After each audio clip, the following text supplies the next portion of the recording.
میرا بھائی گزارش یہ ہے کہ مسئلہ حیات النبی پہ کوئی جھگڑا بھی ہو تو میں وضاحت کروں گا۔ تمام الحمدللہ اہل سنت والجماعت کے نزدیک انبیاء حیات ہیں، فرق یہی ہے کہ وہ حیات برزخی مانتے ہیں، اور جو علماء نے کہا نا دنیاوی، انہوں نے بھی کہا کہ یعنی حیات آپ کی اتنی قوی ہے کہ جیسے دنیاوی حیات ہے۔ ایک مثال دی، ورنہ انہوں نے یہ نہیں کہا کہ دنیاوی حیات ہے۔ اگر انبیاء کی حیات اس دنیا والی ہو تو پھر ہم سارے صحابی نہ بن جائے جا کے کلمہ پڑھ کے۔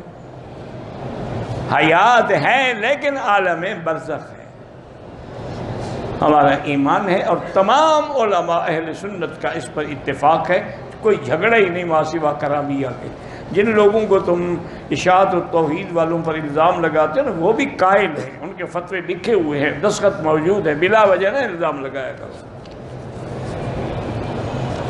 باقی وسیلے کی جہاں تک بات ہے، یہ مسئلہ اس لیے اختلافی ہے کہ بعض علماء دیوبند کہتے ہیں کہ زندہ کا وسیلہ چونکہ جائز ہے، اور شہید اور نبی کو اللہ نے زندہ کہا ہے تو لہذا ان کا بھی جائز ہے، لیکن اصل بات یہی ہے کہ پورے قرآن پاک میں کوئی آیت ہمیں یہ نہیں ملتی جس میں وسیلہ پکڑنے کا حکم ہو۔ اس لیے بہتر یہی ہے کہ اللہ سے خالص بغیر کسی وسیلے کے دعا مانگیں۔